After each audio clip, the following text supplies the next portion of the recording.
सोलंकी वंश की शुरुआत मूलराज से मानी जाती है। इन्हें गुजरात के चालुक्य या अनहिलवाड़ा के चालुक्य भी कहा जाता है। दक्षिण के चालुक्य से इनके क्या संबंध थे, इस बारे में कोई जानकारी नहीं मिलती है। मूलराज सौराष्ट्र काठियावाड़ों के सरदारों की संतानों में से थे, जिनका जिक्र कहीं अभिलेखों में मिलता है। गुर्जर प्रतिहार के महेंद्र पाल प्रथम के जागीरदारों की हैसियत से इनका नाम आया है। मूलराज के पिता का नाम राजी था और वह कन्नौज में कल्याण कटक के राजा का बेटा था। मूलराज की मां जपूतकर या चावडाज वंश से थी, जो कि चालुक्य के उपहार से पहले गुजरात के एक हिस्से पर हुकूमत करते थे। 941 में मूलराज ने अपने मामा को मारकर चावड़ाज पर कब्जा कर लिया। सांभर अभिलेख से यह तारीख मालूम होती है। मेरुतुंगा की विचार श्री के मुताबिक यह तारीख 961 है। मेरुतुंगा के मुताबिक मूल राज्य ने कपिलकोट कच्छ के राजा लक्ष्यराज पर 11 बार हमला किया। मूलराज ने कच्छ के राजा लक्ष्यराज को 12वीं बार हमला कर हराया। हेमचंद्र के मुताबिक सौराष्ट्र में वनस्थली चौड़ा सम सरदार गृहपुर को कैद कर लिया। मूलराज ने लाट उत्तरी गुजरात के बरीप और शाकंभरी चौहान के विग्रह राज पर भी हमले किए। मूलराज शिव मत को मानने वाला था। उम्र के आखिरी पड़ाव में धार्मिक कार्यों पर ध्यान दिया।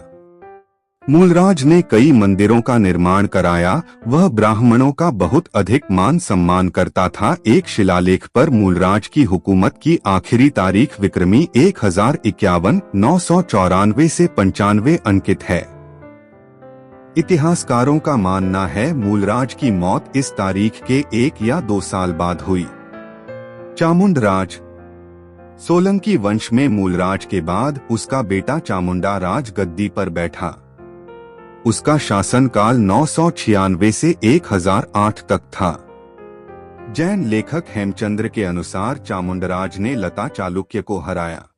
अन्य इतिहासकार इस जीत का श्रेय मूलराज को देते हैं। चामुंडराज ने एक राजकुमार के तौर पर इस युद्ध में भाग लिया। वाडनगर शिलालेख के अनुसार चामुंडा राज ने गुजरात के पड़ोसी परमार राजा सिंधु राज को हराया। चामुंडा राज ने अनहिलवाड़ा में चंडनाथ मंदिर बचीश्वर नाथ मंदिर का निर्माण कराया।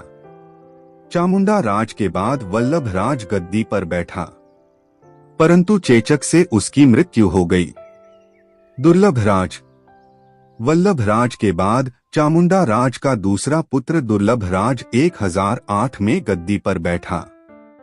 उसने 1022 तक शासन किया। दुर्लभ राज ने लता चालुके शासक कीर्ति राज को हराया, जो कि कल्याणी चालुके का जागीरदार था। लेखक मेरुतुंगा के अनुसार दुर्लभ ने अनहिलवाड़ा में 7 मंजिला महल बनवाया, एक हाथी असकबल और एक घंटा घर भी बनवाया। इसके अलावा एक दुर्लभ सरोवर भाई वल्लभ की याद में मदन शिव शंकर मंदिर भी बनवाया। दुर्लभ और वल्लभ की कोई संतान नहीं थी। 12वीं सदी के लेखक हेमचंद्र के अनुसार दुर्लभ अपने भतीजे भीम से बहुत प्यार करता था। अपनी मौत से पहले उसने भीम को अपना उत्तराधिकारी बनाया। भीमदेव प्रथम के शासन की शुरुआत में ही महमूद गजनवी ने सोमनाथ के मंदिर पर हमला किया। भीमदेव अपनी राजधानी अनहिलवाड़ा से भाग गया और कंठकोट में शरण ली। महमूद गजनवी ने मंदिर पर हमला कर दिया। मंदिर में मौजूद सिपाहियों ने महमूद गजनवी का सामना किया। पीछे से परमदेव और दीबासलीन राजा ने महमूद पर हमला कर दिया, लेकिन जंग में महमूद को जीत हासिल हुई। राजा परमदेव के बारे में इतिहासकार एक मत नहीं है। कुछ इतिहासकार परमदेव की पहचान राजा भोज से करते हैं, जिनका मालवा के पड़ोसी राज्य पर शासन था। लेकिन तारीख-ए-फरिश्ता के मुताबिक जब सुल्तान महमूद गजनवी सोमनाथ की तबाही और गारतगिरी से फारिग हुआ तो उसने नहरवाला यानी अनहिलवाड़ा के आलिशान राजा परमदेव को रास्ते पर लाने का इरादा किया। तो हम इस तरह से परमदेव की पहचान भीमदेव से कर सकते हैं। महमूद गजनवी के जाने के बाद भीमदेव ने वापस अनहिलवाड़ा और अपने राज्य पर हुकूमत वापस कायम कर ली। मेरुतुंगा लिखते हैं, जब भीम सिंध तो के राजा से जंग में लगे हुए थे, तो परमार राजा भोज के सेनापति कुलचंद्र ने अनहिलवाड़ा पर हमला कर उसे लूट लिया। भीम ने कलचुरी राजा लक्ष्मीकरण के साथ गठबंधन किया और मालवा पर हमला किया, लेकिन राजा भोज की एक बीमारी से मृत्यु हो गई। भीमदेव और लक्ष्मीकारण में मालवा पर कब्जा करने के लिए संघर्ष हुआ। भीमदेव ने अनहिलवाड़ा में त्रिपुरुष प्रसाद मंदिर, भीमेश्वर, भटारिका भीरुनी मंदिर, आदिनाथ जैन मंदिर, मोढेरा सूर्य मंदिर का निर्माण कराया। सोमनाथ के मंदिर का पुनः निर्माण कराया। रानी उद्यमती ने रानी की वाव बनवाई। भीम का शासनकाल 1022 से 1063 माना जाता है। कर्ण। भीम के बाद उसका बेटा कर्ण गद्दी पर बैठा। कर्ण ने 1063 से 1093 तक शासन किया। मैनरुतुंगा के अनुसार कच्छ रण और सबर नदी के बीच भील और कलियो जनजातीय रहा करती थी। उन्होंने चालुक्य क्षेत्र को लूट कर्ण ने उनके खिलाफ कार्रवाई की। आशा नामक भील सरदार को हराया। मैनरुतुंगा के अनुसार कर्ण ने इस जीत के बाद कर्णावती शहर की स्थापना की। कुछ लोग कर्णावती शहर की पहचान आधुनिक अहमदाबाद से करते हैं, लेकिन यह प्रमाणित नहीं है। कर्ण ने सरदार आशा को हराने के बाद देवी को चरबा मंदिर बनवाया। कर्णेश्वर मंदिर, जयंती देवी मंदिर और अनहिलवाड़ा में कर्ण मेरू मंदिर बनवाया। जय सिंह सिद्धराज। कर्ण के बाद राजा जयसिंह सिद्धराज गद्दी पर बैठा। चालुक्य राजाओं में सबसे प्रतापी राजा जयसिंह सिद्धराज नजर आते हैं। जय सिंह की मां का नाम मायानला देवी था।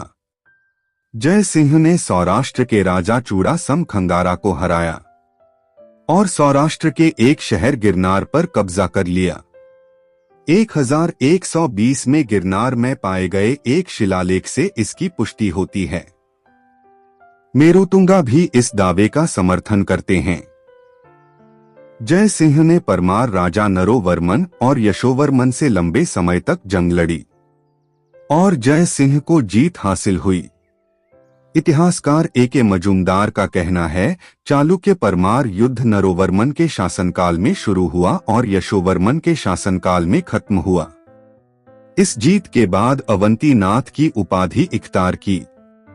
बुंदेलखंड में मदन वर्मन के खिलाफ जय सिंह को कामयाबी नहीं मिली। चालुक्य दरबारी सोमेश्वर जीत का दावा करते हैं, लेकिन के.एम. मुंशी के अनुसार यह काल्पनिक है। शाकंभरी चौहान के अर्णोराज और जय सिंह के बीच मालवा को नियंत्रित करने के लिए संघर्ष हुआ। अर्णोराज को हार हुई।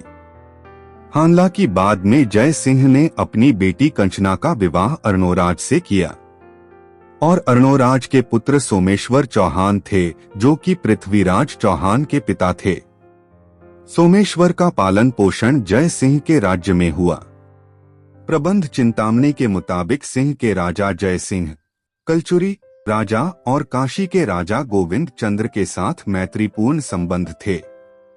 जय सिंह के दरबार में जैन विद्वान लेखक हेमचंद्र थे। हालांकि जय सिंह शिव मत को मानने वाले थे। उन्होंने कई निर्माण करवाए। जय सिंह ने सिद्धपुर रुद्र महालय मंदिर का निर्माण कराया। यह उसे काल का सबसे बड़ा मंदिर था। सहस्त्रलिंग झील का जीर्णोद्धार किया। कुमारपाल जय सिंह सिद्धराज के बाद सोलंकी वंश में कुमारपाल गद्दी पर बैठा। कुमारपाल जय सिंह के दूर के रिश्तेदार थे। कुमारपाल ने शाकंभरी चहमान राजा अर्णोराज को युद्ध में हराया। आबू के परमार राजा विक्रम सिंह ने बगावत की तो कुमारपाल ने हमला कर उसे बंदी बना लिया और उसके भतीजे यशोधवल को आबू का नया सरदार बनाया।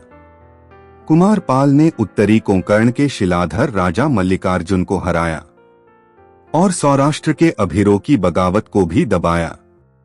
कुमारपाल शिव मत को मानने वाला था, लेकिन हेमचंद्र के प्रभाव में आकर उसने जैन धर्म अपना लिया था। कुमारपाल ने जानवर काटने पर भी प्रतिबंध लगा दिया था। वाडनगर शिलालेख 1152 मुताबिक कुमारपाल ने वाडनगर का किला बनवाया। बड़वान में गंगा बावड़ी 1169 में बनवाई। कुमार पालेश्वर मंदिर राजस्थान के पाली में सोमनाथ मंदिर और तरंग अजीत नाथ मंदिर का निर्माण करवाया। कुमारपाल का शासनकाल 1143 से 1172 29 वर्ष का था। अजयपाल। कुमारपाल के बाद सोलंकी वंश की गद्दी पर अजयपाल बैठा। मेरुतुंगा के मुताबिक अजयपाल कुमारपाल का बेटा था। हालांकि जैन इतिहासकार अजयपाल को कुमारपाल का भतीजा लिखते हैं। अशोक मजूमदार और दशरथ शर्मा के अनुसार अजयपाल ने शाकंभरी चौहान के सोमेश्वर चौहान को हराया। अजयपाल ने मेवाड़ के सामंतों को हराया। एक प्रतिहार ने अजयपाल की हत्या कर दी। अजयपाल वैदिक धर्म को मानने वाला था। अजयपाल की पत्नी नयिकी देवी थी। मूलराज द्वितीय। अजयपाल के बाद उसका बेटा बालक मूलराज द्वितीय 1175 में गद्दी पर बैठा। 1178 में मोहम्मद गौरी ने माउंट आबू पर हमला किया। इस जंग को काशाहरदा की जंग भी कहा जाता है। मोहम्मद गौरी ने गोमल दर्रे से मार्च किया। तारीख है फरिश्ता के मुताबिक मोहम्मद गौरी के हमले के समय भीमदेव द्वितीय राजा था। मोहम्मद गौरी की फौज थार रेगिस्तान के लंबे सफर के बाद माउंट आबू के कशाहरदा पहुंची। भूख प्यास से बेहाल गौरी सेना को शिकस्त हुई। मोहम्मद गौरी मुश्किल से जान बचाकर वापस भाग गया। मूलराज द्वितीय के समय भयंकर अकाल पड़ गया। परमार राजा विंध्यवर्मन ने मालवा पर कब्जा करने की कोशिश की, लेकिन उसे हार हुई। मूलराज की मौत कम उम्र में ही 1178 में हो गई। मूलराज द्वितीय के बाद उसका भाई भीमदेव द्वितीय कम उम्र में ही 1178 में गद्दी पर बैठा। भीमदेव द्वितीय अजयपाल और नायिकी देवी का बेटा था। उसकी कम उम्र का फायदा उठाते हुए उसके मंडलीक यानी राज्य के सरदारों ने बगावत कर दी। देवगिरी के यादव भिलमा ने गुजरात पर हमला किया। भीम के सामंत नडुल्ला ने भीम के साथ मिलकर भिलमा को हराया। मुस्लिम इतिहासकार 1178 में मोहम्मद गौरी का हमला भीमदेव द्वितीय के समय लिखते हैं। 1197 में कुतुबुद्दीन ऐबक ने अनहिलवाड़ा पर हमला किया। मुस्लिम इतिहासकार अनहिलवाड़ा या अनहिल पाठक को नहर वाला लिखते हैं। 4 फरवरी 1197 में चालुक्य सेना को कुतुबुद्दीन ऐबक ने हराया। हसन निजामी के मुताबिक लगभग 50,000 लोग मारे गए और कुतुबुद्दीन ऐबक ने अपना गवर्नर अनहिलवाड़ा में बिठाया और वापस अजमेर चला गया। कुछ समय बाद ही भीम ने वापस अनहिलवाड़ा और अपने राज्य पर कब्जा कर लिया। मालवा के परमार राजा सुभटबर्मन ने 1204 में लता क्षेत्र पर हमला किया और अनहिलवाड़ा को भी लूटा। मोहम्मद ओफी ने जवाबी उल हकायत में लिखा है, परमार राजा ने गुजरात के शहरों को लूटा, हिंदू मंदिरों के साथ साथ एक मस्जिद को भी तोड़ दिया।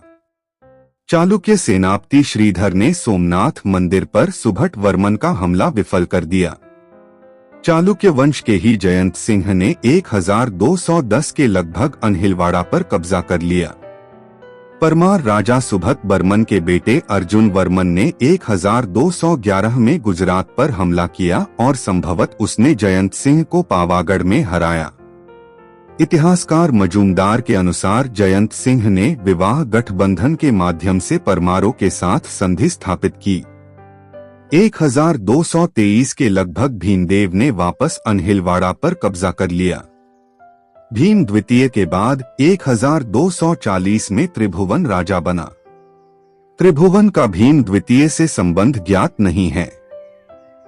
भीम के शासनकाल के दौरान ही बगावत हुई, जिसमें उसके सेनापति और सामंत लवन प्रसाद, धारावर्षा, सोम सिंह, उदय सिंह और वृदावाल थे।